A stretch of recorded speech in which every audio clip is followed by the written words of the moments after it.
Hi, I'm Tom. And I'm Molly. Welcome to Friends at Gameology, hosted by MoonlightCrew.com. Reviews for science. In 7 minutes or less. Fantastica is kind of a mix of themes, I guess. It looks like old-timey, but it's a mystical Alice in Wonderland type theme. So it's an adventure game where you're going around trying to get creatures to complete quests. So you're going on these quests and you're trying to, with these resources, with the pail of water and with other things. So you're going to, on your turn, you're going to choose an action to do. And so you're going to move, and in order to move, you have to be able to subdue this creature here. So it's subdued by a broom. So if I happen to have a broom in my hand, I can go this way. And then if I wanted to do this one, I'd have to have a tooth, but I don't. But I do have a bat, so I can go this way and put the bat down.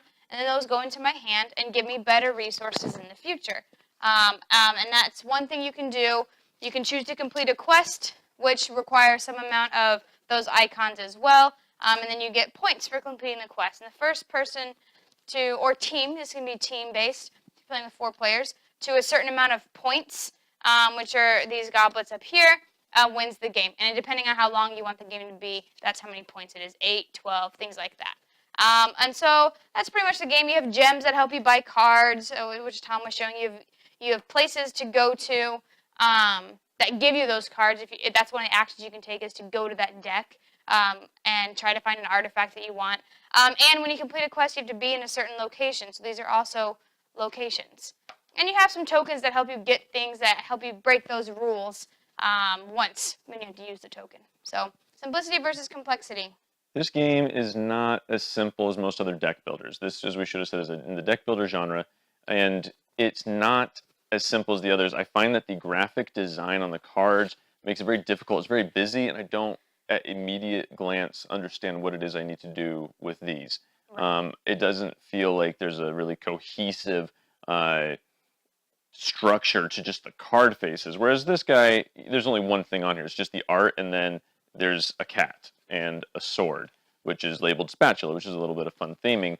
But it takes a little bit to get used to, and then to remember once you get like the core concepts down, then it's remembering the little rules as to I have to be in the frozen wastelands to even attempt this quest. I've seen a lot of people start trying to attempt things like, well, no, you need to move over here, and now I know what you're going for. Yeah.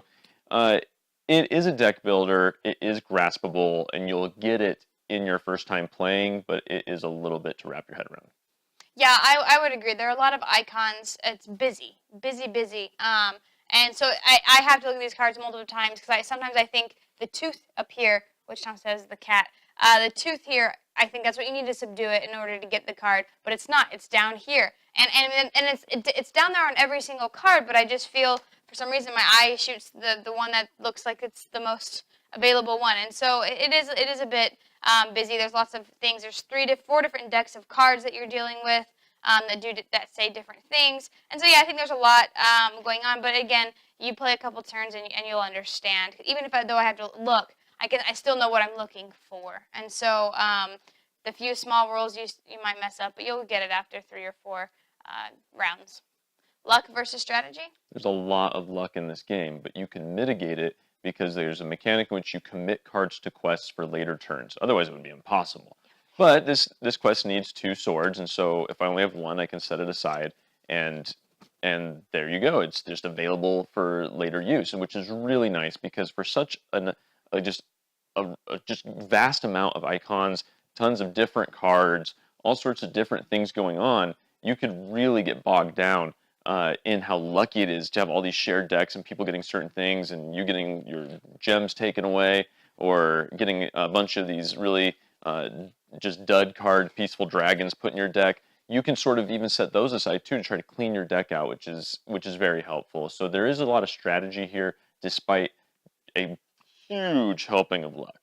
Yeah, I was going to mention that where you can put your cards aside for later turns, and I've put plenty of peaceful dragons down there because I just don't want them in my deck. You can't get rid of them any other way, and so because you can give them away. Well, you can give them away if you have if you're lucky to get the card that lets you give them away. Or no, if you land on somebody else's square. Oh, that's right. If you end your turn on someone else's circle spot where they're at, you can give them a card.